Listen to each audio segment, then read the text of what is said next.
সম্মানিত আইমের মাসাজিদ, আমরা আজকে এই শাওয়াল মাসের তৃতীয় জুমা আদায়ের জন্য আল্লাহ রাব্বুল আলামিন তার ঘরে এসে বসবার সুযোগ করে দিয়েছেন। যারা আমরা এখানে নামাজের জন্য সালাতুল জুমা আদায়ের জন্য এসেছি, আমরা খুশি না বেজার? খুশি।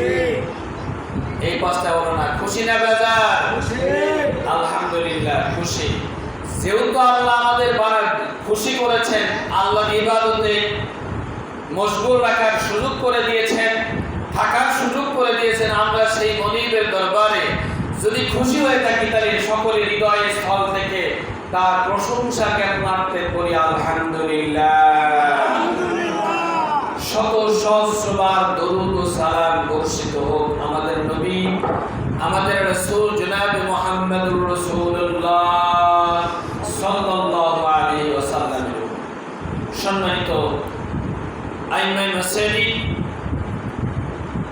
গত জুমায় আলোচনা করতেছিলাম সূরা কাউসারের উপর, মনে আছে? অল্প সময় একটু আলোচনা করেছিলাম, ওখান থেকে আজকে ধারাবাহিকভাবে আলোচনা করব। আল্লাহ তাআলা যেন আমাকে তার এই অদম গোলামকে কোরআন এবং হাদিস থেকে দু একটি কথা বলার সুযোগ করে দিন। সবাই বলি আমিন। আল্লাহ রাব্বুল আলামিন এই সূরাটা নাযিল করেছেন কোরআনের সবচাইতে ছোট সূরা, 3টি আয়াত বিশিষ্ট একটি রুকু। এটা হচ্ছে 108 নম্বর সূরা, 108তম সূরা। ছোট্ট একটি সূরার মধ্যে যে বিষয়গুলো আল্লাহ রাব্বুল আলামিন আলোকপাত করেছেন তার ধারাবাহিকতায় এবং হাদিসকে সামনে রেখে বর্তমান চাহিদা অনুযায়ী একটি কথা বলার চেষ্টা করব। আল্লাহ যেন সুযোগ করে দেন। সবাই বলি আমিন। আল্লাহ রাব্বুল আলামিন সূরা কাউসার নাযিল করেছেন 4টি কারণে। কয়টি কারণে? 4টি কারণে সূরা কাউসার নাযিল করলেন। কারণ হলো সূরাটা হচ্ছে মাক্কি সূরা। এই সূরার 4টি কারণ হলো এমন একটি সময় আল্লাহ রাব্বুল আলামিন সূরাটা নাযিল করলেন যে সময়টা আমাদের নবী, আমাদের রাসূল সাল্লাল্লাহু আলাইহি ওয়াসাল্লাম নবুয়তের প্রাথমিক 13 বছরের মধ্যে যখন তিনি ইসলামের দাওয়াত প্রসারণার কার্যক্রম চালিয়ে যাওয়া শুরু করেছেন, যখন তার গতি ব্যাপকভাবে প্রসারিত হচ্ছে, সারা মক্কা মুআজ্জামা সহ আরবের ভূখণ্ডে ছড়িয়ে পড়ছে, কাফেরেরা বিশ্ব নবীকে বিভিন্নভাবে অত্যাচার জুলুম নির্যাতন করেছেন। এমনকি 3টি বছর শিবে আবু তালিবের মধ্যে 3টি বছর জেলখানার জীবন যাপন করানো হয়েছে, বন্দী জীবন কাটিয়েছেন। এরপরে তার সবচাইতে বড় নিয়ামতপূর্ণ যে বিষয়টা ছিল ইসলামের ক্রান্তি লগ্নে যার বড় সহযোগিতা ছিল হযরত আম্মা জান খাদিজাতুল কুবরা, তাকেও আল্লাহ সেই সময় টান দিয়ে নিয়ে যান। 1 নম্বর কারণ হলো আম্মা জান খাদিজাতুল কুবরার ইন্তেকাল। 2য় নম্বর কারণ হলো যাকে তিনি বটগাছের মতো ছায়া দিয়েছেন, সহযোগিতা করেছেন, অত্যাচার থেকে তিনি তার সবচাইতে প্রোটেক্ট ডিফেন্স কাজ করেছেন। তার চাচা পিতার অবর্তমানে যিনি তাকে সহযোগিতা করেছিলেন সে আবু তালিব সে বছর ইন্তেকাল করেন। শুধু তাই নয়, 1 মাস 2 মাস এদিক কম বেশি হওয়ার পরে তার ছেলে আব্দুল্লাহ এই বছর আল্লাহ তাআলা তাকে নিয়ে যান। কয়টি কারণ হলো? 3টি কারণ। আর একটি কারণ হলো রাসূলের কাছে যে কোরআনটা এটা বানানো কিতাব, বিশ্ব নবী তাকে বানিয়ে বলেন, তার মন করা কথা বলেন, এটাকে চ্যালেঞ্জ করে দিয়ে চ্যালেঞ্জের জন্য আল্লাহ রাব্বুল আলামিন সূরা কাউসার নাযিল করেছেন। এর কারণ হলো কয়টি? এক নম্বর কারণ খাদিজাতুল কুবরার ইন্তেকাল, 2 নম্বর কারণ আবু তালেবের ইন্তেকাল, 3 নম্বর কারণ হলো আব্দুল্লাহর ইন্তেকাল, 4 নম্বর কারণ কোরআনটা হচ্ছে রাসূলের বানানো বিধান, বানানো কিতাব, মন করা কিতাব। এই 4টি কারণে আল্লাহ রাব্বুল আলামিন বিশ্ববাসীর কাছে জানিয়ে দিলেন এটা রাসূলের বানানো কিতাব না, বরং এটা হচ্ছে আল্লাহর ঐশী বাণী। আর যেহেতু তাকে 3টি কারণ অতিবাহিত করে দিয়েছেন, তাকে মর্মাহত করে দিয়েছেন, এই কারণেই আল্লাহ তাবারক তাআলা সূরা কাউসার নাযিল করে তাকে সান্ত্বনা দেওয়া হয়েছে। আজকের দিন প্রচন্ড গরম, গত রাত্রে এক বর্ষা বৃষ্টি হয়েছে, তাই না? একটু শীতলতম। গতদিন যে একটা অবস্থা অতিবাহিত হলো, 43 ডিগ্রি সেলসিয়াস পার হয়ে 43.2, তাই না? মানুষের জীবনযাত্রা সব দুর্বিষহ শুরু হয়েছে।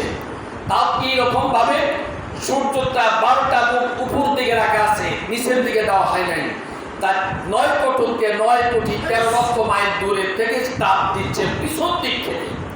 চুলার পিছনে কতটুকু তাপ লাগে, ঠিক পিছনের অংশ দিয়ে তাপ দেওয়ার কারণে এত দূর থেকে সেই অগ্নি স্ফুলিঙ্গ থেকে চলে আসছে আলো, যার তীব্রতায় আমরা সহ্য করতে পারছি না। মাশার ময়দানে যখন আল্লাহ রাব্বুল আলামিন সামান্যতম উপরে সূর্যের 12টা মুখ এরকম করে মাশার ময়দানটাকে তাপিত করা হবে, ওই সময় মানুষের কি অবস্থা হতে পারে? সকল কিছু মানুষের সেদিন দিশাহারা হয়ে যাবে, মানুষ পাগলের মতো হয়ে যাবে। মানে এমনভাবে মানুষ ক্ষিপ্তভাবে চলতে থাকবে, মানুষ মানুষকে চিনবে না। এমনকি সূর্যের তাপে মানুষের অবস্থা টকবক করে গলতে থাকবে, মানুষ মারা যাবে না, টকবক করে গলতে থাকবে। জিবাটা গলে একদম নাভির তলদেশে চলে যাবে, দুলতে থাকবে। চোখ দুটা বের হয়ে তলদেশে চলতে থাকবে। কেমন দেখা যাবে? মানুষ সেদিন মানুষের আকার থাকবে না। মানুষ সেদিন শুধু বলতে থাকবে ইয়া নাফসি ইয়া নাফসি, পানির তৃষ্ণায় সেই দিন অস্থির হয়ে যাবে, বুকটা ফেটে যাওয়ার উপক্রম হয়ে যাবে, মানুষ মারা যাওয়ার উপক্রম হয়ে যাবে, কিন্তু মারা যাবে না। শুধু মানুষ বলতে থাকবে ইয়া নাফসি ইয়া নাফসি। আর আল্লাহ রাব্বুল আলামিন ওই দিন যাদের এই 3টি আল্লাহ রাব্বুল আলামিন 2টি শর্ত দিয়েছেন, 2টি শর্তের মধ্যে যারা থাকবেন আল্লাহ তাবারক তাআলা তাদেরকে ওই মাশার ময়দানে হাউজে কাউসারের পানি পান করানোর ব্যবস্থা করবে। সুবহানাল্লাহ। তাহলে 2টা কাজ করতে রাজি আছি। আল্লাহ রাব্বুল আলামিন বলেন ইন্না আতাইনা কাল কাউসার, হে নবী হে রাসূল, আমি আপনাকে কাউসার দান করেছি।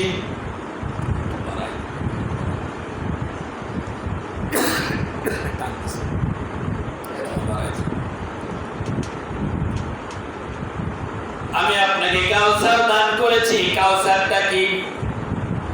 কাউসারটা একটা নহর, পানি। এই কাউসারের বর্ণনা দিতে গিয়ে বিশ্ব নবী বলেছেন জান্নাতের মধ্যে কাউসারটা হবে। কাউসার এমন একটা পানি যা পান করার পরে ওই ব্যক্তি আর জীবনে তার পানির তৃষ্ণা হবে না। জান্নাত থেকে কাউসারকে মাশার ময়দানে নিয়ে আসা হবে, আর মাশার ময়দানে এই কাউসারটার দায়িত্বে থাকবে আমার রাসূল। আল্লাহ তাবারক তাআলা রাসূল সাল্লাল্লাহু আলাইহি সাল্লামকে এই কাউসারটা, এই সূরা কাউসার নাযিল করে কাউসারের দায়িত্ব তার নামে রেজিস্ট্রি করে দিয়েছেন। সুতরাং কাউসার নামক সেই পানিটা, সেই নহরটা মাশার ময়দানে নিয়ে আসা হবে বিপার্সিত উম্মতদেরকে। আল্লাহ তাবারক তাআলার নির্দেশে বিশ্ব নবী সমস্ত উম্মতকে নিজ হাতে পানি পান করাবে। আমার ভাইরা, কোন কারণে 2টি কাজ করতে হবে? ফাসাল্লি লিরাব্বিকা ওয়ানহার। যে ব্যক্তি নামাজ আদায় করবেন, যেহেতু গতদিন কথাটা বলেছিলাম আর আলোচনা করব না, কথাটা অন্যদিকে চলে যাব। সামনের দিকে। যে ব্যক্তি নামাজ আদায় করবে, নামাজ কায়েম করবে, আর যে ব্যক্তি আত্মউৎসর্গ করবে, নাহার করবে, কুরবানি করবে, এই কুরবানির কথা বিভিন্ন ভাবে এসেছে, তাফসীরের মধ্যে 19টা অর্থ দিয়েছে। সুতরাং জিলহজ মাসে কুরবানি করা সামনে আসতেছে, কুরবানি মৌসুম শুরু হয়ে গেছে, অর্থাৎ জিলহজ মাসে কুরবানির মাস আসতেছে, সেই সময় মানুষ কুরবানি করবে পশু। আল্লাহ রাব্বুল আলামিন বলেন, বান্দা পশু কুরবানি করার মধ্য দিয়ে তোমাকে শিক্ষা নিতে হবে, তোমার নামের মধ্যে, তোমার মধ্যে যে একটা পশুত্ব জিনিস আছে, পশু আছে, তাকেও তোমাকে কুরবানি করতে হবে। ওই কুরবানি, পশু কুরবানির সাথে সাথে তোমার মধ্যে যে পশুত্ব আছে সেটাকে যদি তুমি কুরবানি করতে পারো, তবেই তুমি আমার সন্তুষ্টি চিত্তে আমার হাউজে কাউসার পান করবে, তুমি নফসে মুতমাইন্নার অধিকারী হয়ে যাবে। তাহলে আমাদের মধ্যে পশুটা কি? আমাদের মধ্যে পশু নামে একটা সত্তা আছে, জানেন? আমাদের মধ্যে 3টি সত্তা আছে। একটা হলো নফসে মুতমাইন্না। নফস 3 প্রকার: নফসে মুতমাইন্না, নফসে লাওয়ামা, নফসে আম্মারা। এই আম্মারা নামক নফসরা হচ্ছে শয়তানের দোসর। নফসের মধ্যে শয়তান ওয়াসওয়াসা দেয়, নফসে আম্মারার মধ্যে ওয়াসওয়াসা দেয়। আমরা যত খারাপ কাজ করি, ওয়াসওয়াসা কার আছে? মিস্টার ইবলিসের। আল্লাহ রাব্বুল আলামিন এই কথাটা সূরা নাসের মধ্যে বলেছেন, আল্লাযী ইউওয়াসবিসু ফি সুদুরিন নাস মিনাল জিন্নাতি ওয়ান নাস। তাহলে কি মানুষের অন্তরের মধ্যে সেই কুপ্রবৃত্তিটা, সেই ইবলিস নামক শয়তান যে যাকে বলা হয়েছে মানুষের অন্তরের মধ্যে ওয়াসওয়াসা দেয়, কিন্তু সেই প্রবৃত্তিটা 2টা পক্ষ থেকে আসে। আল্লাহ বলেন, মিনাল জিন্নাতি ওয়ান নাস। একটা হলো জিন, আরেকটা হলো মানুষ। জিনকে তুমি দেখতে পারবে না, তোমাকে ওয়াসওয়াসা দিচ্ছে, বুঝতে পারবে না, কিন্তু মানুষ নামক যে শয়তান প্রবৃত্তিটা আছে, সেইটা ওয়াসওয়াসা দিয়ে তুমি বুঝতে পারবেন। আল্লাহ রাব্বুল আলামিন বলেছেন, এই সত্তা থেকে বাঁচার জন্য তোমাকে আমল করতে হবে। কি আমল? আল্লাহ রাব্বুল আলামিন বলেন, ইয়া আইয়ুহাল্লাযীনা আমানুত্তাকুল্লাহা ওয়া কুনু মা'আস সাদিকিন। বলুন আল্লাহু আকবার। হে মুমিনেরা, তোমরা সেই কুপ্রবৃত্তি থেকে যদি বাঁচতে চাও, তাহলে তোমাদেরকে সৎসঙ্গে আসতে হবে। তোমরা যদি সৎসঙ্গে আসতে পারো, খারাপ সঙ্গ থেকে সকল সঙ্গটা যদি পরিহার করতে পারো, তাহলে তোমাদের ওই কুপ্রবৃত্তিটা, অর্থাৎ মানুষের মধ্যে যে শয়তানি ভাবটা আছে, সে তোমাকে ওয়াসওয়াসা দিতে পারবে না, বরং নফসে মুতমাইন্নার জন্য সৎ ব্যক্তিরাই তোমাকে উৎসাহিত করবে। তাহলে আমাদের সংস্পর্শ যেতে হবে কার? যারা ভালো মানুষ, যাদেরকে আমরা সমাজের মধ্যে ভালো জানি, ভালো মানি। আমার বিবেক বলে দেয় এই লোকটা ভালো, আমি তার সাথে সমাজ জামাত, তার সাথেই বন্ধুত্ব, তার সাথেই ওঠা বসা। আর যে ব্যক্তি মদ খায়, চুরি করে, ডাকাতি করে, খারাপ কাজে লিপ্ত হয়, আমি কি ওই লোকের সাথে ওঠা বসা করবো? কি করবো না। আমার বিবেক নামক সত্তাটাই বলে দিচ্ছে, ওর সাথে তুমি সমাজ জামাত করো না, বরং যখন আমি ভালো লোকের সাথে উঠা বসা করবো, তাহলে ওই বিবেকটাই বলে দিবে, ওই সংস্পর্শটাই বলে দিবে, তুমি আজ থেকে ভালো হওয়ার পথে হাঁটা শুরু করেছো। কথা ঠিক না ঠিক? এজন্য কবি বলেছেন, সৎসঙ্গে স্বর্গবাস, অসৎসঙ্গে সর্বনাশ। সৎসঙ্গে স্বর্গবাস, অসৎসঙ্গেই সর্বনাশ, কবি বলেছেন। সুতরাং আল্লাহ রাব্বুল আলামিন বলেন, বান্দা, তোমাকে কাউসার নামক জিনিস যদি তুমি পেতে চাও, তাহলে 2টি কাজ করতে হবে। 2টি কাজ করতে রাজি আছি। 1 নাম্বার হচ্ছে আমলে সালেহ, অর্থাৎ নামাজ কায়েম করতে হবে। দ্বিতীয়টা হচ্ছে কুরবানি করতে হবে। কুরবানি করার কথাটাই বলতে গিয়ে কথাটা চলে আসতেছে, কোরবানি কিভাবে আমি করব, আমার নফসটাকে কিভাবে আমি কোরবানি করব। অর্থাৎ নফস যেদিকে খারাপ কাজ উৎসাহ দিচ্ছে, তোমাকে এখন গল্প গুজব করতে হবে, একটু খারাপ কথা বলতে হবে, অসৎ সঙ্গে যে তোমাকে সেই কাজগুলো করতে হবে। অর্থাৎ চাষটায় বসে আছি, এখানে মানুষের বিপদ নিয়ে শুরু হয়েছে, তখন বুঝতে হবে এখানে মিস্টার ইংলিশ আছে, এই কাজ এখান থেকে হয় চলে দিতে হবে, না চুপ করতে হবে। চুপ করে মুখ বন্ধ করলাম, কানটা তো বন্ধ করতে পারবো না, পারবো? তাহলে তোমরা শোনাটা আমার জন্য পাপ, তাহলে ওখান থেকে ওই সংস্পর্শ থেকে চলে আসতে হবে। যে কোনো জায়গায় শুধু শাস্ত্রের কথা বলছি না, যে কোনো জায়গায় দেখছি শিকায়ত হচ্ছে, বিপদ হচ্ছে, পরদিনটা হচ্ছে, পরচর্চা হচ্ছে, মানুষের দুগুণ মানে গুণ না নিয়ে দোষ নিয়ে পর্যালোচনা হচ্ছে, আমি সেখান থেকে চলে আসি। তাই এখানে আশাটা হচ্ছে আমার জন্য বাঞ্ছনীয়।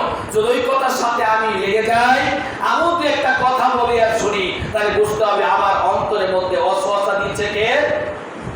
মিস্টার ইংলিশকে দেখতে পাচ্ছি না, তিনি মনের মধ্যে অসহসা দিয়ে আর মানুষের মধ্যে যে শয়তান ওদের ভর করে ওই মানুষের শিকায়ে মানুষের দুর্নাম পরনিন্দা পরচর্চা করার জন্য ওদেরকে লেগিয়ে দিয়েছে। সুতরাং আল্লাহ তাআলা আমাদের ওই সমস্ত কাজ থেকে হেফাজত করুন। যদি হেফাজত থাকতে পারি, তাহলে আমাদের জন্য আল্লাহ তাআলা এই এত বড় নিয়ামত দান করবেন। বলুন সুবহানাল্লাহ। আল্লাহ রাব্বুল আলামিন যে চারটি কারণের কথা বলেছেন, হযরত আম্মা জান খাদিজাতুল কুবরা তার ওফাত হওয়ার পরে বিশ্ব নবী ভেঙে পড়েন। আল্লাহ তাআলা তাকে সান্ত্বনা দেওয়ার জন্য বিশ্ব নবীকে সান্ত্বনা দিচ্ছে। তিনি কেন ভেঙে পড়তেছেন? ইসলামের ক্রান্তি লগ্নে, একদম ক্রান্তি লগ্নে নবীজি যখন নবুয়ত পাওয়ার জন্য, নবুয়ত পাওয়ার আগে যখন হযরতে খাদিজাতুল কুবরাকে বিবাহের জন্য পয়গাম তার চাচা কর্তৃক পাঠানো হলো। চাচার নাম কি? আবু তালিব। তার আগে যখন তার বয়সটা কম ছিল, 17 বছর বয়স ছিল, নবীজিকে তার চাচা আবু তালেবের সাথে করে খাদিজাতুল কুবরার ব্যবসার দায়িত্ব নিয়ে সিরিয়ায় গিয়েছিলেন। আর তার সাথে তার দাসীকে পাঠানো হয়েছিল। যখন ব্যবসা থেকে আসলেন, মুহাম্মদ কর্তৃক ব্যবসায় বিপুল পরিমাণ অর্থ উপার্জন হয়েছে। শুধু ব্যবসায় অর্থ উপার্জন হয় নাই, খাদিজার দাসীকে বলা হলো, দাসী রে, হে তুমি মুহাম্মাদের সাথী ছিলে, তুমি দেখতে পেয়েছো মুহাম্মাদের চরিত্র কেমন? তখন কি বলেছেন? এমন যুবক আমার জীবনেও চোখে পড়ে নাই। ও খাদিজা, যখন মুহাম্মদ মরুর পথে যায়, যখন গাধার উপর উঠে যায়, কিন্তু দেখতে পেলাম উত্তপ্ত রোদের মধ্যে মুহাম্মাদের মাথার উপর এক খণ্ড মেঘ চলে আসে, তাকে ছায়া করে রাখে। বরং এরকম কত দৃশ্য দেখেছি। এক কথায় মুহাম্মাদের চরিত্র যত ফুলের মতো, এরকম আর কাউকে দেখতে পাই নাই। তিনি সবার সাথে সৎ ব্যবহার করেন, আমানতের খেয়ানত করেন। আমরা যতগুলো লোক ছিলাম তাদের সাথে সবচাইতে খেদমতের হাতটা তিনি বাড়িয়ে দিয়েছেন। আমরা কষ্ট বলতে কিছুই পাই নাই, বরং তার সংস্পর্শে এসে আমাদের ব্রেনের, আমাদের জীবনের চাবিকাঠি পরিবর্তনের মতো আমরা পেয়ে গেছি। এমন যুবক আমরা কখনো দেখি নাই। কষ্ট বলতে কি এটা আমরা বুঝি নাই। সুতরাং খাদিজা তার কথা শুনে মানে আপ্লুত হয়েছে, মনে মনে ইরাদা করেছে এই গুণাগুলি তো আখিরি জামান নবীর উপর আসবে। যখন বিশ্ব নবীর বয়স 25 বছর, 17 বছর থেকে 25 বছর পর্যন্ত তাকে অবজারভেশন করছেন, যতবার তার দিকে তাকিয়েছেন, সত্যের দিশা পেয়েছেন, ন্যায়ের দিশা পেয়েছেন, তার মধ্যে আমানতদারি পেয়েছেন, চরিত্রের সর্বোচ্চ এরকম স্বভাব তার মধ্যে ফুটে উঠেছে। হযরত খাদিজা তার মধ্যে এমন একটি স্পৃহা বেড়ে গেল, এমন যুবক যদি হতো আমার জীবন সঙ্গী, তাহলে আমার জীবনটা পরিবর্তন হয়ে যেত। হযরত খাদিজার এর আগেও 2টা বিবাহ হয়েছে। সেখান থেকে ন্যায়ের পক্ষে যখন তাকে পায় নাই, সেখান থেকে তাদের ডিভোর্স দিয়েছে। 2টা পক্ষ থেকে 5টা সন্তান তিনি লালন পালন করেছেন। তখন তার বয়স প্রায় 40 বছর। এই সময় এসে বলছে, মুহাম্মদকে যদি আমি জীবন সঙ্গে পেতাম তাহলে আমার জীবনটা পরিবর্তন হয়ে যেত। তিনি তো আগামী দিনে আখির জামানার নবী, আমি নবী ও নবীর স্ত্রী হতে পারলে জীবনটাকে আমি ধন্য করে নিতে পারতাম। আবু তালেবকে বারবার লোকের মাধ্যমে প্রস্তাব দেওয়া হয়েছে, কেমন কি আবু তালেব চাচ্ছে মুহাম্মদকে যদি খাদিজার সাথে বিবাহ দেওয়া হয় তাহলে ভালো হবে। এমনি করে পয়গাম নিয়ে গেছেন। খাদিজা তার সহচর্যে যতগুলো ধনাঢ্য ব্যক্তিবর্গ ছিলেন তাদেরকে ডেকে আনা হয়েছে, মজলিস শুরু হয়েছে, বিয়ার আলোচনা চলছে। মুহাম্মদ ইবনে আব্দুল্লাহর সাথে বিবাহ হবে, পরামর্শ করতেছেন, তোমরা কি বলো? আরবের বড় বড় ধনী নামী ব্যক্তিদেরকে ডাকা হয়েছে সেই আসরে। আর মুহাম্মদ সাল্লাল্লাহু আলাইহি সাল্লামের পক্ষ থেকে তার চাচা আবু তালেব কি উপস্থিত ছিলেন, কিন্তু আমার রাসূল সেখানে উপস্থিত ছিলেন না। তখন ওই উপস্থিত লোকেরা বলতেছে, খাদিজা এত নামি দামি ব্যক্তি থাকতে একজন অসহায় একজন গরিব মানুষকে তুমি বিবাহের প্রস্তাব কেন দাও? ও খাদিজা, তুমি যদি এই গরিব মানুষকে বিবাহ করো তাহলে আমাদের এরকম মান ক্ষতি হয়ে যাবে। আমরা প্রভাবশালী ব্যক্তি, তার মধ্যে তুমি অন্যতম, আর তুমি একজন অসহায় মানুষকে বিবাহ করবে খাদিজা, তাহলে আমাদের মান সম্মান সবকিছুই ধুলায় উঠে যাবে। খাদিজা তাদের কথাগুলো শুনলেন, কান ফেলে ফেলে শুনলেন, কেউ পক্ষে বলে না, শুধু খাদিজাকে এরকম বলতেছে, মুহাম্মদকে বিবাহ না করলে আমরা খুশি। আমরা কত দামি দামি মানুষ, ধনাঢ্য ব্যক্তি, সকল কিছু দিয়ে আমরা তার চেয়ে শ্রেষ্ঠ। খাদিজা তুমি কেন মুহাম্মদকে বিবাহ করতে চাচ্ছ? খাদিজা কোনো উত্তর দিলেন না, সরাসরি ঘরের মধ্যে চলে গেলেন। একটি কাগজ দিয়ে অথবা চামড়ার হাতে নিলেন, তার সরকারে তিনি লিখলেন, খাদিজা ইবনে খুয়াইলিদ এর পক্ষ থেকে তার যত স্থাবর অস্থাবর সম্পত্তি আছে, নগদ যা কিছু আছে সব কিছুই অক্ষর লিখে দিলাম মুহাম্মদ ইবনে আব্দুল্লাহ। বলুন সুবহানাল্লাহ। মুহাম্মদ সাল্লাল্লাহু আলাইহি সাল্লামকে তিনি সব সম্পত্তি লিখে দিলেন। ঘর থেকে বের হয়ে আবার সেই উপস্থিত জনতার সামনে আসলেন। আসার পরে বললেন, তোমরা তো মুহাম্মদের সাথে বিবাহের জন্য সবাই অরাজি। আচ্ছা বলো তো, তোমাদের মধ্যে সবচাইতে তোমরা কোন বংশের লোক, আর মুহাম্মদ কোন বংশের লোক?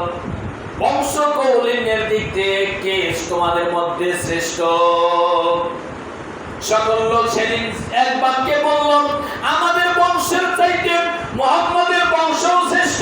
তিনি কুরাইশ বংশের লোক, তাহলে বংশের দিক দিয়ে শ্রেষ্ঠ কথা ঠিক কয়। হ্যাঁ, আচ্ছা বলো তো চেহারার দিক দিয়ে কার চেহারা সবচাইতে সুন্দর?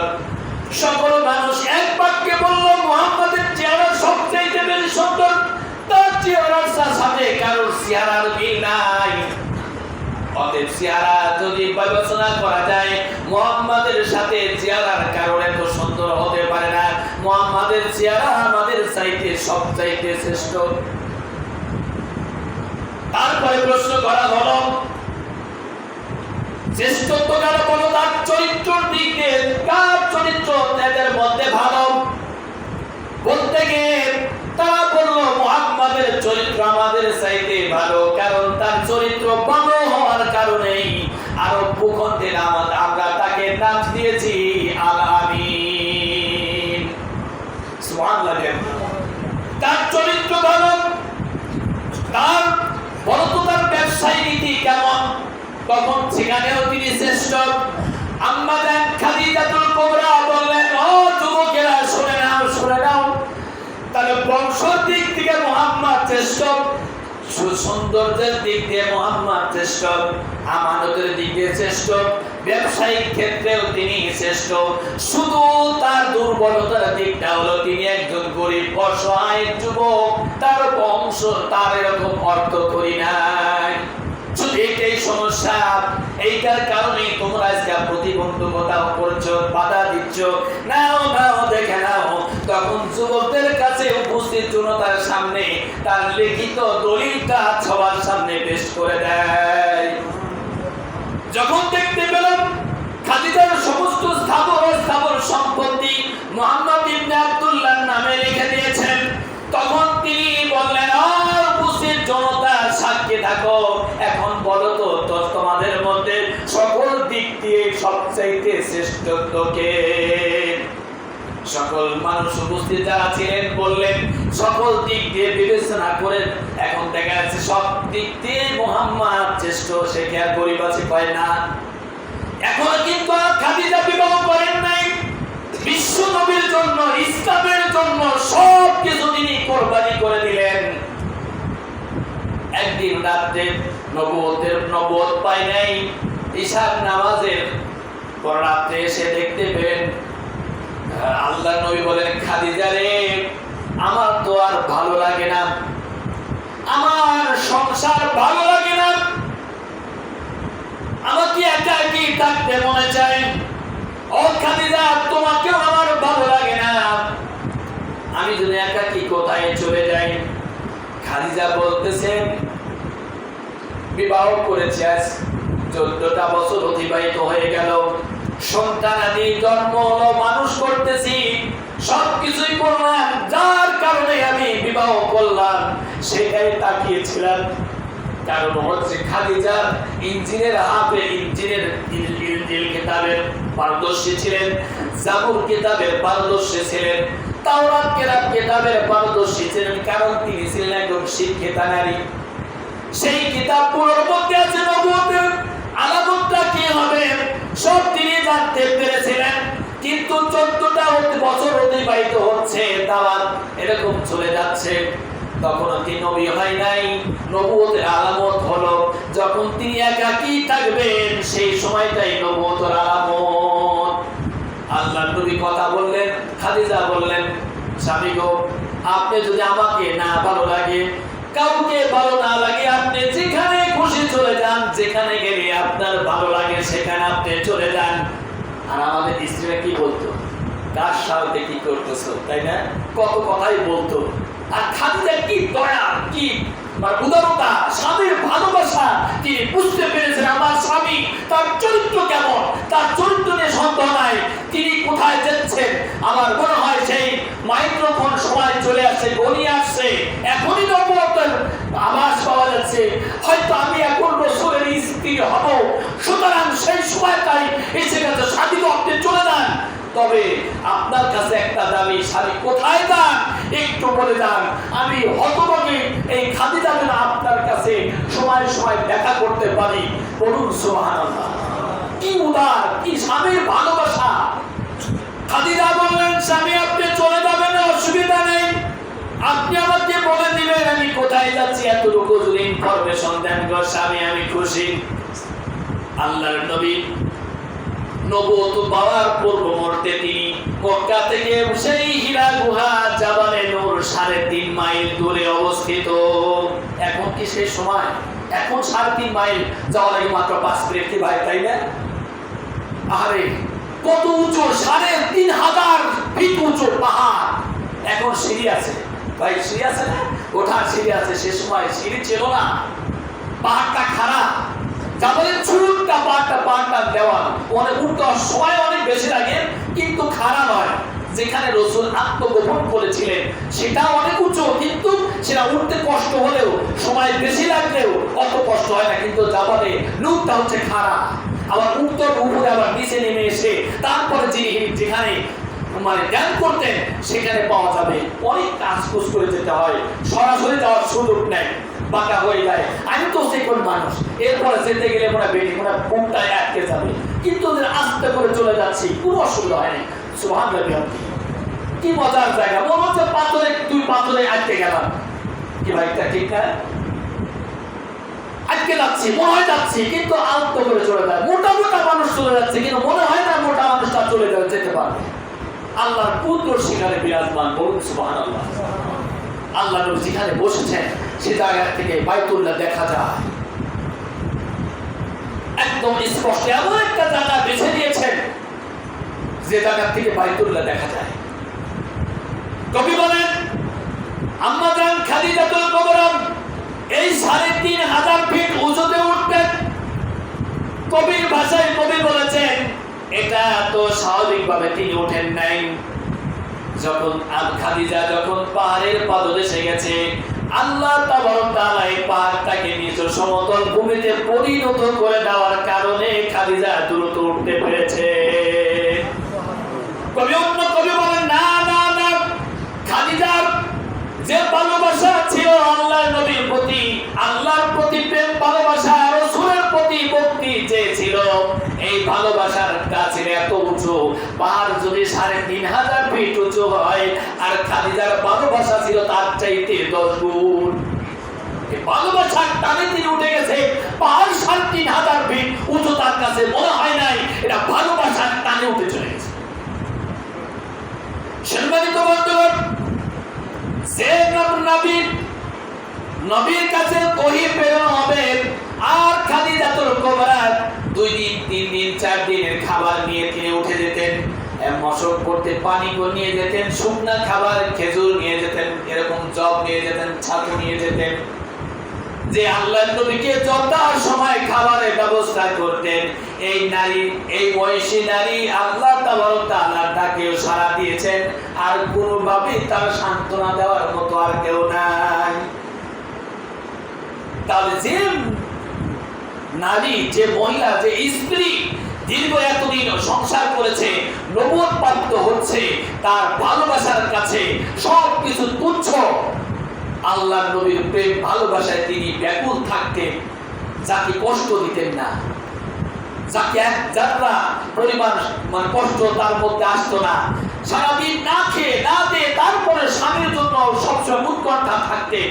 বিশ্বনবী অনেক রাত্রে আসতেন, আসার পরে হঠাৎ করে রাতে দরজায় টোকা দিয়েছেন আর বলছেন খাদিজা, বলতে দেরি, দরজা খুলতে দেরি নেই। নবীজি বলেন খাদিজা, এত রাত্রে তুমি ঘুমাও না? আমি তো কাজের ব্যস্ততার কারণে আসতে দেরি হয়ে যায়, তুমি কি ঘুমাও না? নবীজি, আমি কেমনি ঘুমাই? আপনি বাইরে থাকেন, আমি রুকাইয়া জয়নব, উম্মে কুলসুম, ফাতিমা সবাইকে খাওয়াই ঘুমায় দেই, আর আমি খাদিজা যদি ঘুমায় যাই, আমি আল্লাহর কাছে কি জবাব দেব? আপনি দিনের জন্য সারাক্ষণ বাইরে থাকেন, ব্যস্ততা থাকেন, কখন কি অবস্থায় আসবেন আমার জানা নেই। আমি খাদিজা ঘুমায় যাব, আর আমার রাসূল এসে দরজায় দাঁড়িয়ে থাকবেন, আর বারবার টোকা দিবে, বলবে খাদিজা ব্যস্ত হয়ে যাবে। এত বড় অসভ্য, এত বড় অবহেলা আমার মধ্যে হতে পারে না। রাসূল, আমি আপনার সন্তানদের খাওয়ায় ঘুমায় দেই, আর পিঠটা দরজার সাথে ট্যাগ লাগায় থাকি, কারণ একটু ভয় করে আমার আল্লাহ যদি আমাকে জিজ্ঞেস করে, খাদিজা তুমি তোমার স্বামীকে বাইরে রেখেছো আর আরামে ঘুমাও, এটা তো স্ত্রীর কর্তব্য নয়, বরং স্ত্রীর কর্তব্য হলো স্বামীর আমানতটাকে হেফাজত করা, আর স্বামীর পায়ের তলে স্বামীর জন্য নিজেকে উৎসর্গ করে দেওয়া। বলুন, স্বামীর জন্য রাসূল বলেছেন যে পৃথিবীতে আল্লাহ ছাড়া আর কাউকে সিজদা করা তো জায়েজ নাই, হারাম। যদি আল্লাহ কাউকে সিজদা করতে দিতেন আল্লাহ ছাড়া, তার স্ত্রীকে আল্লাহ তাআলা তার স্বামীদেরকে সিজদা করতে দিতেন। তাহলে বলেন, স্বামীর কাছে, স্বামী স্ত্রীর কাছে কত দামি, আর স্ত্রী স্বামীর কাছে কত দামি। আম্মা জান ফাতিমা তো জোহরা রাদিয়াল্লাহু তাআলা আনহাকে আল্লাহ নবী বললেন, হে ফাতিমা, তোমার স্বামী অনেক অভাবী, কিন্তু স্বামীর প্রতি তুমি কখনো বিদ্রুপ ভাব করো না। তুমি যত ইবাদত করতেই করো না কেন, তোমার বাবা রাসূল যদি হয় রাসূল, এরপরেও তোমার স্বামী যদি তোমার প্রতি অখুশি থাকে, আমি মুহাম্মদুর রাসূলুল্লাহ তোমার জন্য কিছু করতে পারবো না। সম্মানিত মা বোনেরা যারা শুনছেন তাদের লক্ষ্য করে বলছি যে স্বামীর একজন স্ত্রীর কাছে কত বড় নিয়ামত। আল্লাহ তাবারক তাআলা জান্নাতে যাওয়ার জন্য স্বামীর দোয়াটাই কবুলিয়তের জন্য যথেষ্ট। বলুন সুবহানাল্লাহ। স্ত্রীর জীবন ধন্য হবে যদি স্বামী সন্তুষ্টি থাকে, তার সমস্ত কিছু মাফ। স্বামী যদি বলে ইয়া আল্লাহ আমি আমার স্ত্রীর প্রতি খুশি আছি, তার জীবনের সব গুনাহ আল্লাহ মাফ করে দেন। স্বামীর কথার উপর ইস্তেকামত করে জান্নাতও ছেড়ে দাওছেন ও অধিবাসী করে কবুল করে। বলুন সুবহানাল্লাহ। তার স্বামী বান্দা মা স্ত্রীর জন্য কত বড় নিয়ামত, আর স্ত্রীও স্বামীর জন্য কত বড় নিয়ামত। যারা স্ত্রী হারিয়েছে তাদের কাছে জিজ্ঞাসা করে দেখেন, স্ত্রী থাকতে তাদের চোখে পানি পড়ে না, কিন্তু আমি দেখেছি, আমার বাবাকে দেখি, আমার শ্বশুরকে দেখি, স্ত্রী হারানোর পরে স্ত্রীর বেদনা তারা বুঝেছে। আল্লাহু আকবার। আমার বাবাকেও দেখি, আমার মায়ের জন্য কি ব্যতিব্যস্ত থাকে। আমার শ্বশুরকে দেখেছি, এখন পর্যন্ত 4-5 বছর ইন্তেকাল করছে আমার শাশুড়ি, এখনো মাঝে মাঝে রাত গভীর রাতে শাশুড়ির কবরের কাছে বসে থাকে। গভীর রাত্রিতে কি হারাইলাম, খালি বলে বাবা কি হারাইছি আর তো পাই না। স্বামী আর স্ত্রীর যে সম্পর্কটা, এটা যদি থাকে তাহলে তার দুনিয়ার সব কিছু তুচ্ছ। এই অভাব অনটন তাদেরকে স্পর্শ করতে পারে না। স্বামীর ভালোবাসার কারণে 2-3 দিনে না খেয়ে থাকলেও অসুবিধা নাই। স্বামীর ভালোবাসার কারণে স্ত্রীর শান্তি, আর স্বামীর স্ত্রীর ভালোবাসায় স্বামী শান্তি। কথা ঠিক না ঠিক? এই নবী আমার রাসূল খাদিজাকে হারিয়ে ব্যক্তি ব্যাকুল হয়ে গেলেন। একটা কারণে এই সূরা নাযিল হয়েছে, সান্ত্বনা দেওয়ার জন্য কথা আসতেছে। হারালেন স্ত্রীকে, খাদিজার মতো মানুষ চলে গেলেন। হযরত আবু তালেবের মতো তার চাচা সবচাইতে বড়, তার উপর বট গাছের মতো ছায়া দিতেন। ছোট্ট বয়স থেকে রাসূলকে আবু তালেব এত ভালোবাসতেন। আবু তালেব একজন সম্ভ্রান্ত ব্যক্তি ছিলেন, আরবের নেতা ছিলেন। কাবার পাশে তাকে বসার জন্য এরকম চেয়ার থাকতো, গালিচা থাকতো, কুরসি থাকতো, ওইখানে শুধু আবু তালিব বসতে পারত। তার সন্তানরা বসার সুযোগ নাই, তার বন্ধন বসার সুযোগ নাই, কিন্তু ভাতিজা মুহাম্মদ ওই গালিচার উপরে অথবা চেয়ারের উপরে বসতেন। কেউ বাধা দিতে পারতো না। অন্য নেতৃবৃন্দ বলতে, হে আবু তালিব আপনার চেয়ারের উপর ভাতিজা মুহাম্মদ ওঠে, আপনি কি বলেন না? আবু তালিব বলে আমার ভাতিজা চেয়ারের উপর বসে এটা নয়, আমার ভাতিজা যদি আমার মাথার উপর বসেও আমি আবু তালিব মুহাম্মদকে নামাতে পারবো না, কারণ তার ছোট্ট বয়সে মা হারা হয়েছে, জন্মের পূর্বেই বাবা হারা হয়েছে, দাদার সংস্পর্শে কিছুদিন ছিলেন তাও মারা গেলেন। ওই দাদা আমাকে দায়িত্ব দিয়েছে, তুমি আমার এই নাতিটাকে দেখে শুনে রেখো, বাবার অবর্তমানে তুমি বাবার দেখাশোনা করবে। আবু তালিব তুমি আমার নাতিটাকে দেখো, কষ্ট দিও না, তাকে কষ্ট যেন না পায় সে ব্যবস্থা তুমি করবে। ও কুরাইশ নেতৃবৃন্দ শোনো, এটার ওর দিকে তাকালে আমার জীবন শান্তি লাগে, আমার দুঃখ পানি হয়ে যায়। আমি তার দিকে তাকালে আবার সব দুঃখ যেন বুঝে যায়। তার কত সুন্দর মিষ্টি মিষ্টি কথা, তার চেহারা দিকে তাকালে কত ভালো লাগে। ও কুরাইশ নেতৃবৃন্দ তোমরা কখনো আমার মুহাম্মদ সম্পর্কে মন্তব্য করো না, ও আমার কলিজার টুকরা, আমার হৃদয়ের মালিক। আর বলে না, রাসূল সাল্লাল্লাহু আলাইহি সাল্লামকে আবু তালিব এত ভালোবাসেন। এক সময় এসে বলতে, কাফের নেতৃত্ব বলতেছে, যখন দাওয়াতি মিশনের কাজ বেশি হয়ে যায় তখন এসে বলতেছে, ও আবু তালিব তুমি তো জানো না, তুমি জানো সবই দেখো, তারপরে তুমি বাধা দাও না কেন? এখন তোমার ভাতিজা আমাদের দিন সম্পর্কে মন্তব্য করে, আমাদের দিন নাকি বাতিল, আমরা যাদের পূজা করি অর্চনা করি সে নাকি আমাদের কোনো উপকার করতে পারে না, আমাদের ক্ষতি করতে পারে না, বরং নিজেও সে দেবতা নিজেও নিজেকে রক্ষা করতে পারে না। আমাদের দেবতা সম্পর্কে, আমাদের মতদর্শ সম্পর্কে খারাপ মন্তব্য করে। আবু তালিব তোমার ভাতিজাকে ঠেকাও, না হলে আমরা কিন্তু ঠেকাতে বাধ্য হব।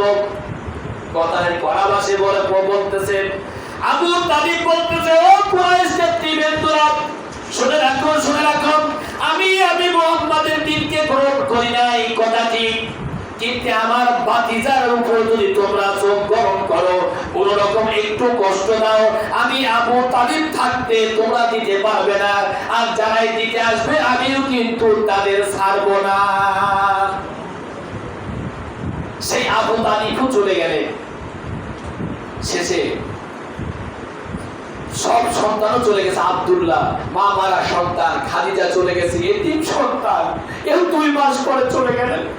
নামাজের নামতে যা দেখছে আব্দুল্লাহ ইন্তেকাল করেছেন। ছোট্ট শিশু কোলে করে নিয়ে আল্লাহর নবী এরকম পায়চারা করছে, ঘরের মধ্যে আর কান্না করতেছে, আল্লাহ তুমি নিয়ে গেছো, আমার আফসোস নাই, কিন্তু মা মারা সন্তান আব্দুল্লাহ চলে গেল, আমি নিজেকে ধরে রাখতে পারছি না, আল্লাহ তুমি ধৈর্য দাও। এই কথাটা মুনাফিকরা শুনতে পেরেছে। মুনাফিকরা শুনতে বলতেছে, তারা বলতেছে, দেখো মুহাম্মাদের লেজ কাটা, মাতারা মুহাম্মাদের লেজ কেটে গেছে, আর কোনদিন এরকম বলতে তখন পারবে না। মুহাম্মদ যতদিন জীবিত আছে তার ধর্ম ততদিন জীবিত আছে, মুহাম্মদ মরে যাবে, ধর্ম শেষ। অতএব মুহাম্মাদের লেজ কেটে গেছে, বংশ আর নাই। এই কথাগুলো বলতেছে আর রাসূলকে ধিক্কার দিচ্ছে, কষ্ট দিচ্ছে। আল্লাহ তাআলা বলে, হাবিব আপনি চিন্তা করবেন না, আপনার লেজ কাটা যায় নাই, বরং যারা বলতেছে আপনাকে বর্ষনা করতেছে, আপনার প্রতি যারা এরকম অন্যায় অবিচার করতেছে তাদের লেজ কাটা, বরং আপনার সম্মান, আপনার ইজ্জত আল্লাহ এত বাড়িয়ে দিবেন। এই মুহাম্মদ নামের কাজটা, ইসলাম নামের কাজটার মানে এরকম শিকড় থাকবে তলদেশ পর্যন্ত, আর শাখা প্রশাখা থাকবে আর শাদিক পর্যন্ত। সুবহানাল্লাহ। আপনার লেজ কাটা যায় নাই, বরং পৃথিবীর মধ্যে সর্বোচ্চ দাবি, শ্রেষ্ঠত্ব, সম্মান আপনাকে আমি দিয়েছি, কারণ কাউসারের মতো নিয়ামত আল্লাহ তাকে দিয়েছেন। বললেন, নবী আপনি চিন্তা করবেন না, আপনার প্রতি ভালোবাসা হয়ে পৃথিবীতে আপনার নাম লক্ষ লক্ষ কোটি কোটি নাম আপনার নামে নাম রাখা হবে। কথা ঠিক না ঠিক? আর আবু জাহেল নামে কেউ রাখা হয় নাই, উতবার নামে কেউ নাম রাখে নাই। এরকম যতগুলো নমরুদের নামে কেউ নাম রেখেছে, নমরুদ, ফিরাউন আছে, যারাই পাপিষ্ঠ তাদের নাম নাই। মিস্টার ইবলিসের নামেও কোনো নাম রাখা হয় নাই। সুতরাং কিন্তু মুহাম্মাদের নাম আছে পৃথিবীতে ভুরি ভুরি, আছে না? মুসার নাম পৃথিবীতে আছে ভুরি ভুরি, ইব্রাহিমের নাম আছে পৃথিবীতে ভুরি ভুরি, আছে, থাকবে কিয়ামত পর্যন্ত। মুহাম্মদ সাল্লাল্লাহু আলাইহি ওয়াসাল্লামের নাম, এই মুহাম্মদ নামটাও থাকবে এবং কিয়ামত পর্যন্ত। কথা ঠিক না ঠিক? আবু জাহেলের নাম থাকবে না, ওতবা সাইবার নাম থাকবে না, কেউ রাখেও না, কারণ এরা হচ্ছে অভিশপ্ত। সম্মানিত বন্ধুগণ, আসুন আমরা সকলেই সূরা কাউসার কেন নাযিল করলেন আল্লাহ তাআলা? এত কিছু করার পর আল্লাহ বললেন, রব্বুল হাবিব আপনাকে এত কষ্ট দিচ্ছে, এরা আপনাকে আর এখানে রাখা যাবে না, চলেন একটু আমার বাড়িতে বেড়াতে চাই। দেখেন, কোন মানুষ যদি, কোন স্ত্রী, কোন মহিলার স্বামী মারা গেলে তখন তার বাবার বাড়ির পক্ষ থেকে বলা হয়, ওগো তুমি যদি এখানে থাকো তাহলে স্বামীর পোশাক দেখবা, মনে পড়বে। কথা ঠিক না? কান্নাকাটি করবা, তোমার স্বামীর জুতা দেখবা, কান্নাকাটি করবা, তোমার স্বামীর বিছানা দেখে তোমার মনে স্মরণ হবে, কান্নাকাটি করবা, অস্থিরতা বেড়ে যাবে, কষ্ট বেড়ে যাবে। তখন তাকে বলা হয়, তুমি এই বাড়ি থেকে চলো, বাবার বাড়ি, খালার বাড়ি, অমুক বাড়ি, তমুক বাড়ি বেড়াতে নেওয়া হয় না? কি কথা হয় কিনা? এরকম আমরা করি কি? আমার কোন বোনের স্বামী মারা গেছে, এরকম নিয়ে আসি তার বাড়িতে, কোন অঘটন ঘটলে তাকে সান্ত্বনা দেওয়ার জন্য আমরা নিয়ে আসি বাড়িতে, বিভিন্ন জায়গায় ঘুরাই, ভ্রমণ করতে নিয়ে যাই। কথা ঠিক না ঠিক? আমার আল্লাহ বললেন, হাবিব আপনি 3টা বছর শিব আবু তালেবের জেল খাটলেন, বন্দি জীবন পালন করলেন, এরপর খাদিজা চলে গেল, আবু তালেব চলে গেল, আব্দুল্লাহ চলে গেল, এত কষ্ট হলো, হাবিব আপনি একটু বেড়ায় যান না, কষ্টটা ওদের কাছে থাকলে কষ্ট হবে, অতএব আসুন আপনাকে আমি একটু বেড়াতে নিয়ে যাই। আল্লাহ রাব্বুল আলামিন কোথায় নিয়ে গেলেন? আরশে আজিমে মেরাজ করালেন। এর কারণে আল্লাহ তাবারক তাআলা আগামী যেন এখান থেকে বলার সুযোগ করে দেন। সবাই বলে আমিন।